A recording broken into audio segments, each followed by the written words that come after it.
할당. 안녕하세요. 사회복지 공부 채널 사회복지 인사이트입니다.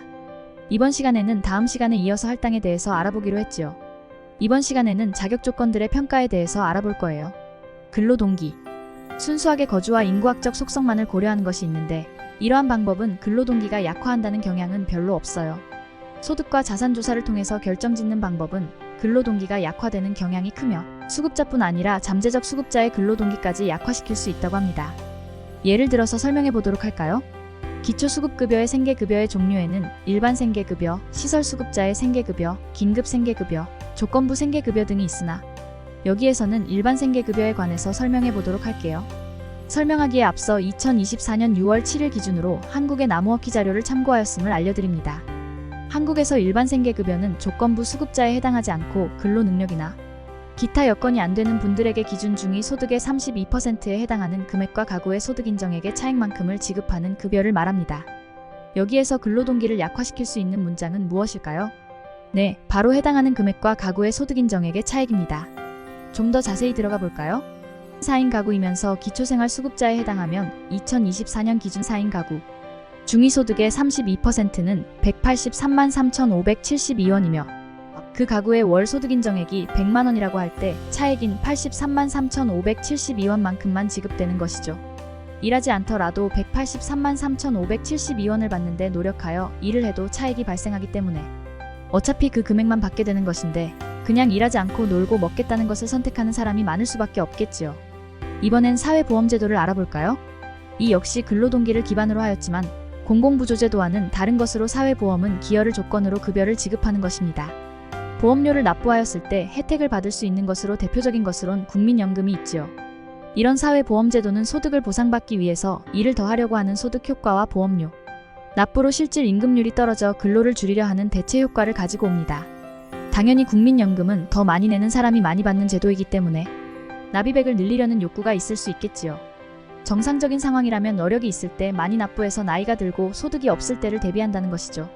은퇴가 다가오면 국민연금이 있으므로 억지로 소득을 위해 일하지 않아도 되기 때문에 국민연금이 임금의 대체제로 역할을 한다는 것이죠.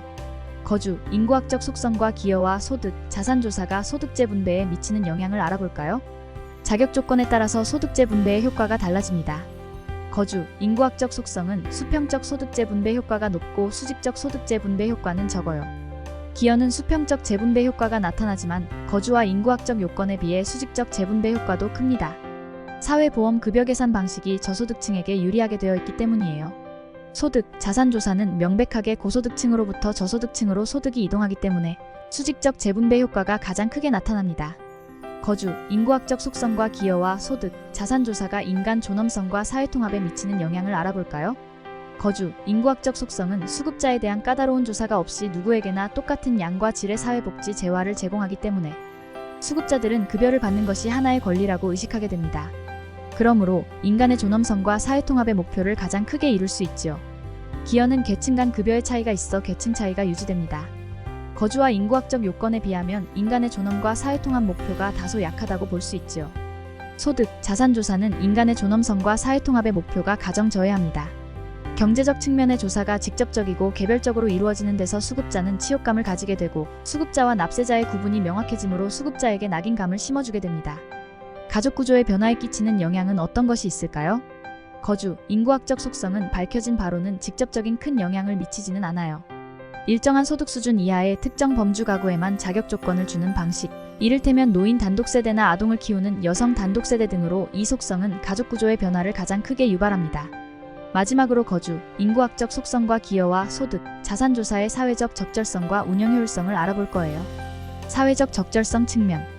거주, 인구학적 속성은 사회적 적절성, 대상 효율성 달성이 어렵습니다. 기여는 사회적 적절성과 대상 효율성을 높일 수 있습니다. 소득, 자산 속성은 집중적 급여를 제공할 수 있겠지요. 운영 효율성 측면.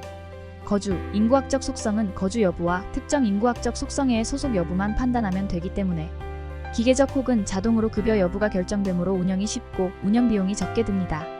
기여는 운영이 복잡하고 운영 비용도 비교적 많이 듭니다.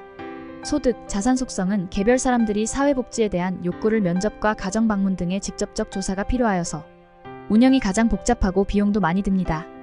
다음 시간에는 급여체계에 대해서 알아볼 거예요. 저희 조그마한 사회복지 인사이트 채널이 계속 성장할 수 있도록 끊임없는 관심과 애정 부탁드려요. 사회복지 인사이트 구독자 여러분 시청해주셔서 감사합니다. 행복한 하루 보내세요.